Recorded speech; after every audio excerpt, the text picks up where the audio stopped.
Di situ itu kalau dari segi makhluk astral itu juga banyak sih Mas. Ya apalagi kalau tempat kayak gitu itu kan identik dengan ya, sebangsa-bangsanya jin kan gitu. Tapi kan jin-jin Islam. Tadi yang gatal sebelah mana Mas? Sebelah situ ya. Bisa ditunjukkan pada sahabat ini. Masih ada bekasnya ya sahabat ya. Ini warnanya merah nih.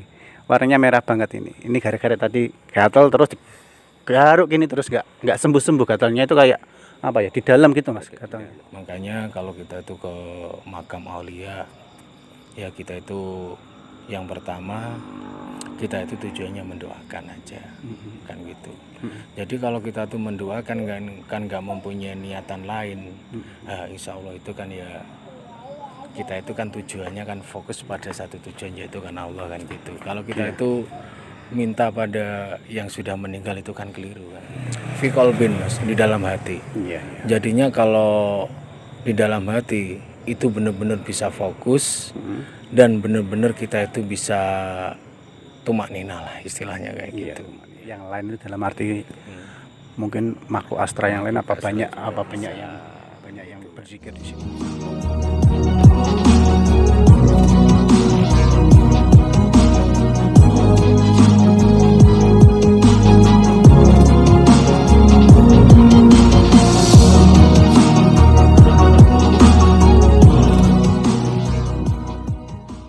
Assalamualaikum warahmatullahi wabarakatuh. Kembali lagi sahabat Gembala Geni.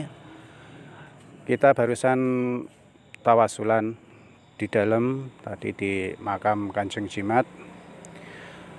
Di sana kita sudah tawasulan didampingi dengan Bapak juru kunci sini ya. Nah, kita akan coba tanya-tanya kepada teman-teman semua ini. Pengalaman apa saja tadi ketika tawasulan di sana, apa yang dirasakan, kita akan coba tanya satu-satu ya. Pertama kita mulai dulu dari Kang Sakti. Ya Kang Sakti, gimana Kang Sakti? Kalau saya waktu meditasi tawasulan di sana itu ini kaki rasanya ada yang jalan. Iya. Katanya kan kata juru kuncinya kalau ada yang gatal-gatal atau apa dibiarkan saja. Insya Allah kalau kita punya apa penyakit ataupun insya Allah diberi kesembuhan sama Allah Subhanahu Wa Taala.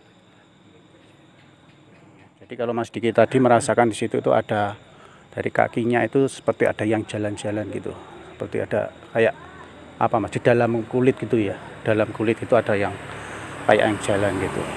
Nah memang banyak tadi teman-teman itu pengalaman seru yang ada di sini ini. Ini juga ada pengalaman seru ini dari teman kita yang bernama Mas Ismoyo atau biasa teman-teman sebutnya Mbah Semar. Nah, ini pengalamannya juga cukup unik sebenarnya ya. Gimana Mas Ismoyo ini tadi pengalamannya kayak apa Mas? Ya tadi ada pengalaman dari sana sebenarnya sudah dikasih tahu sama Bapak juru kuncinya bahwa waktu di sana meditasi kalau ada terasa gatal jangan digaruk. Tapi kita mengabaikan. Dan saya garuk akhirnya sampai hampir 1 jam merasakan kegatalan. Akhirnya nggak sembuh-sembuh, bisa kita ditolong sama juru kunci, dibacakan doa, akhirnya alhamdulillah sudah sembuh. Alhamdulillah sudah alhamdulillah. Ya. Tadi yang berangkat kepala saya pusing, tapi alhamdulillah sekarang sudah enakan. Alhamdulillah itu ya. Berarti mungkin tadi keluar penyakitnya di situ Kang Cakro ya. Insya Allah seperti itu ya. Jadi tadi yang gatal sebelah mana Mas? Sebelah situ ya. Bisa ditunjukkan pada sahabat ini. Masih ada bekasnya ya sahabat ya. Ini warnanya merah nih. Warnanya merah banget ini. Ini gara-gara tadi gatal terus garuk gini terus nggak sembuh-sembuh gatalnya itu kayak apa ya di dalam gitu Mas gatalnya. Kayak di dalam. Tadi garuk nggak bisa sembuh. Alhamdulillah tadi ketemu sama juru kuncinya di luar. Akhirnya sama juru kuncinya ya alhamdulillah dibacakan doa bisa hilang alhamdulillah ya. Dan memang tadi memang juru kuncinya sebenarnya sudah berpesan kalau di sini ada nanti apapun kejadiannya kalau ada yang gatal jangan sekali-sekali digaruk gitu kan Kang Cokro tadi ya.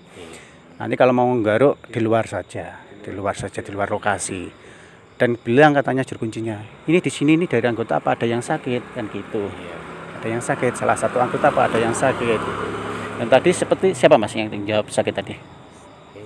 Oh Mas Mas ini siapa Mas Heri ya, Mas Heri tadi mungkin nanti kita tanya-tanya kepada Mas Heri tadi apa yang dirasakan di sana. Oke, kita sekarang tanya dulu ke Kang Cokro. Kang Cokro, begitu meditasi di sana tadi, pengalaman dan perasaan apa saja yang dirasakan oleh Kang Cokro waktu di dalam sana? Ya kalau di situ hening sih Mas. Jadinya kalau di situ buat istilahnya tawasulan atau kita itu di situ tahlil, intinya mendoakan di situ. Insya Allah di situ itu ada titik temu, maksudnya itu titik hening dalam hati kita. Lantaran dari situ kita tuh mendoakan, ya siapa tahu Allah itu memberikan jalan yang terbaiknya kan untuk kita semuanya. Ya, amin. Kan ya gitu ya. Kalau dari tadi kan ada kan apa ya kayak bapak tadi intinya itu kan ya sudah beberin lah. Intinya di situ itu pokoknya itu nggak boleh ramai. Intinya di situ itu kita itu benar-benar harus fokus pada satu tujuan, yaitu untuk mendoakan. Setelah mendoakan di situ itu min hajatina, maksudnya itu hajat kita. Kan gitu kan kayak aulia kan itu kan perantara istilahnya. Beliau-beliau ini merupakan orang yang dekat sama Allah kan gitu. Jadinya kan lewat tawasulan di situ siapa tahu itu Allah memberikan jalan kan gitu kan Mas. Iya, amin amin amin ya Allahumma amin. Nah, dari samping itu Mas tadi ada apa mungkin ya yang dari penglihatan Kang Cokro sendiri itu apa ya? Ya kalau di situ itu kalau dari segi makhluk astral itu juga banyak sih Mas. Ya apalagi kalau tempat kayak gitu itu kan identik dengan ya, sebangsa-bangsanya jin kan gitu. Tapi kan jin-jin Islam. Jin Islam. Iya. Makanya kalau kita itu ke makam aulia, ya kita itu yang pertama kita itu tujuannya mendoakan aja, kan gitu. Jadi kalau kita tuh mendoakan kan nggak mempunyai niatan lain, insya Allah itu kan ya kita itu kan tujuannya kan fokus pada satu tujuan yaitu kan Allah kan gitu. Kalau kita itu minta pada yang sudah meninggal itu kan keliru kan gitu kan. Ya, betul. Iya. Ini Kang, yang menjadi pertanyaan saya ini tadi gini. Biasanya kalau kita di setiap makam itu kita mau tahlil itu kan boleh kan, diimami pakai suara agak lantang itu kan boleh. Tapi kenapa? Tapi di sini tadi kok berdoa aja harus dari hati gitu ya. Iya. Itu menurut jenengan apa Mas? Itu malah lebih bagus kalau kita itu meminta sesuatu intinya ya kita itu mendoakan atau berdoa itu yang bagus itu malah kita itu fi qalbin Mas, di dalam hati. Iya. Jadinya kalau di dalam hati itu benar-benar bisa fokus dan benar-benar kita itu bisa tumak nina lah istilahnya kayak gitu. Kan gitu. Kalau kita itu kadang itu takutnya kalau kita itu pakai lisan ntar itu yang kenceng kayak gitu kan ganggu yang lain kan gitu sih Mas. Iya. Yang lain itu dalam arti mungkin makhluk astral yang lain apa banyak yang berzikir di situ ya. Iya. Iya. Kayak gitu. Iya. Mungkin dari pengalamannya Mas Heri. Kita lanjut dulu ke pengalaman Mas Heri ya. Tadi gimana Mas Heri waktu di sana itu jenengan kan sempat ditanya tadi sama Mabur, sebenarnya bukan juru kunci tadi, bukan juru kunci. Sebenarnya kita mau tanya ke juru kunci, cuma hari ini juru kuncinya berhalangan, jadi kita diantarkan oleh siapa tadi Mas? Makbur atau pengurus masjid itu tadi ya, pengurus masjid ya. Gimana Mas tadi Mas pengalamannya Mas? Ya waktu berdoa tadi kan saya jamkan mata, ya gelapnya gelap biasa. Tahu-tahu gelapnya itu hitam, gelap pekat, hitam pokoknya hitam. Terus lama-lama dengan sendirinya itu gelapnya hilang seperti gelap biasa. Habis itu yang aku rasakan di lengan kanan ini seperti ada yang berjalan naik turun terus itu terus lama-lama hilang. Ya itu yang aku rasakan waktu tadi itu di dalam lengan, dalam kulit seperti ada yang Jalan gitu. Itu rahasia Allah Mas. Ya, rahasia Allah ya. Tapi kan sempat tadi dibilangin sama siapa itu bapak yang tadi ya Penjaga masjid itu kan ya intinya tadi kan terasa dalam mata batinnya itu kan ngomong di sini ada orang yang sakit ya satu, no iya kan gitu kan tadi kan gitu.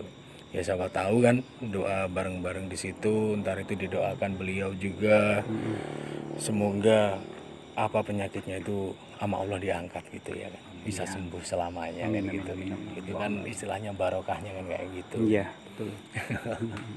Terus apa lagi Mas pengalamannya? Iya, ini kalau saya boleh tanya Mas ya, boleh tahu ini memang jenengan ini keadaannya memang masih sakit ya Mas ya? Emang sakit, sakit ya, lemas lah. Iya. Dan itu sudah lama ya? Sudah lama, sekitar 2 bulanan lebih. Iya. Ya semoga nanti setelah dari sini Allah bukakan jalan ya untuk Mas Hadi bisa lebih sehat, diambil penyakitnya diganti dengan yang lebih baik gitu ya. Maksudnya penyakitnya hilang, ntar itu bisa buat istilah wong Jawa sanggung ibadahi. Amin amin amin. Bisa lebih mendekatkan diri pada Allah itu. Amin amin amin. Ya, terus untuk Mas Bocil ini Mas Rizky ini atau kita sebut biasanya dari kawan-kawan itu menyebutnya Mas Bocil ya. Gimana Mas agak kesini Mas, agak kesini. Yang pertama kayak apa itu di bagian punggung itu kayak apa ya? Ada tangan gitu. Ada tangan. Iya. Megang gitu atau? Iya, megang dari atas terus ke bawah terus gitu. Terus yang kedua kayak ada denyut dari tangan ke atas enggak. Sama yang terakhir kaki agak berat gitu. Kaki agak berat. Iya.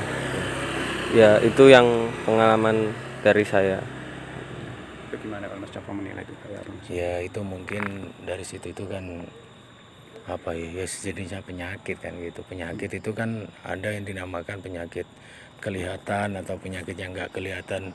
Dalam arti penyakit nggak kelihatan sendiri itu kan kadang itu maksudnya gini ya, maaf sebelumnya, kadang Allah itu memberikannya karena kita itu apa ya istilahnya wong Jawa nandur kan bakal mesti ngunduh kan ya, ada kalanya dari situ. Ada kalanya itu bener-bener itu ujian dari Allah intinya kayak gitu ya. Kita kan nggak tahu yang namanya, kita juga manusia biasa. Yang penting kita sama-sama berdoa, kita itu mendekatkan diri pada Allah, semoga kita itu kedepannya diberi yang lebih baik lagi gitu. Amin Allahumma amin. Jadi memang segala langkah kita ke depan itu kalau boleh dikatakan adalah flashback dari masa lalu kita ya. Apa yang kita perbuat dari masa lalu akan kita tuai di masa depan atau masa tua. Iya. Dan semoga kelak dengan adanya perkumpulan ini, sahabat Gembolo Geni yang mau ikut berziarah-ziarah ke sana, kita tawasulan bersama, kita minta ridho kepada Allah. Semoga bisa memberikan manfaat dan bisa lebih mendekatkan diri kita kepada Sang Pencipta kita ya. Amin. Nah, gitu. Sahabat Gembolo Geni, inilah tadi sebuah kisah dari teman-teman ini, satu pengalaman yang cukup bermakna lah bagi kita. Tentunya semoga bisa lebih mendekatkan diri kita kepada Sang Kholik. Dan kedepannya semoga Gembolo Geni bisa lebih membangun suatu paguyuban persaudaraan yang lebih erat dan bisa bermanfaat tentunya ya. Kita semuanya. Dan mungkin ada pesan-pesan yang mau diberikan oleh Mas Sakti. Kalau pesan-pesan ya tetaplah cuma itu, kita kemanapun tempatnya, kita dimanapun tempatnya, tetap kita satu, intinya satu, tetap kita itu apa ya, tujuannya sama Sang Pencipta atau Allah Subhanahu Wa Taala. Jangan pernah berpikir yang lain, intinya dunia.